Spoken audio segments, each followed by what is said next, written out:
ಎಲ್ರಿಗೂ welcome back to my mini vlogs. ಅದು ನನ್ನ ಬರ್ಡೇ ವ್ಲಾಗ್. ಬರ್ಡೇ ಸಹ ಏನೂ ಪ್ಲಾನ್ ಇರಲಿಲ್ಲ because it was weekday, ಎಲ್ರಿಗೂ ಕೆಲಸ ಆಯಿತು. ಬಟ್ ನನ್ನ ಬೆಸ್ಟ್ ಈಚ್ ಆಯಿತು ಬಂದ್ಬಿಟ್ಟು ಒನ್ನ ಮೀಟ್ ಮಾಡಿದೆ ಅಂತ ಹೇಳಿದ್ಲು. ಸರಿ ಅಂತ ನಾನು ರೆಡಿಯಾಗಿ ಹೋಗಿದ್ದೆ.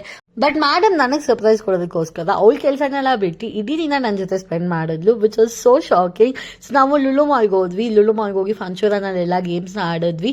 ಅದಂತೂ 3D ಗೇಮ್ ಕ್ರೇಜಿ ಆಗಿತ್ತು. ಸೊ ಇವಳು ನನ್ನ ಚಿಕ್ಕ ವಯಸ್ಸಿಂದ ಬೆಸ್ಟ್ ಫ್ರೆಂಡ್ ಆಗಿರೋದ್ರಿಂದ every year she make sure that ನನ್ನ ಬರ್ಡೇಸ್ ನಾನು ಖುಷಿಯಾಗಿರ್ತೀನಿ. ನನಗಿಷ್ಟ ಆಗಿದ್ದು ನಾವು ಮಾಡೋದಕ್ಕೆ she puts on all effort. ನಾನಂತೂ ಸಿಕ್ಕಾಪಟ್ಟೆ ಗ್ರೇಟ್ಫುಲ್ ಆಗಿದ್ದೀನಿ ಅವಳ ಫ್ರೆಂಡ್ಶಿಪ್ಗೆ. ಸೊ ಇದೇ ರೀತಿ ನಾವು ಫ್ಯೂಚರಲ್ಲಿ ಕೂಡ ಸೆಲೆಬ್ರೇಟ್ ಮಾಡ್ತೀವಿ ಅಂತ ಅನ್ಕೊಂತೀವಲ್ಲ, we will do it anyway. So ಅವಳು ಕೇಕ್ ಕೂಡ ಕಟ್ ಮಾಡಿದ್ರೆ ಅದ್ರಲ್ಲಿ ಹ್ಯಾಪಿ ಬರ್ಡೇ ಪ್ರಿನ್ಸಸ್ ಅಂತ ಇತ್ತು.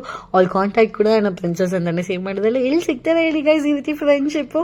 ಸೊ ನನ್ನ ಬರ್ಡೇ ಅಂತೂ ಸಿಕ್ಕಾಪಟ್ಟೆ ಚೆನ್ನಾಗಿತ್ತು. ಅದರಲ್ಲೂ ಅವ್ಳು ಕೊಟ್ಟಿದ್ದ ಗಿಫ್ಟ್ ಅಂತೂ ಸೋ ಸ್ಪೀಚ್ಲೆಸ್. ನನ್ನ ರಿಯಾಕ್ಷನ್ ಅಲ್ಲೇ ಗೊತ್ತಾಗುತ್ತೆ ನಾನು ಎಷ್ಟು ಎಮೋಷನಲ್ ಆಗಿದೆ ಅಂತ.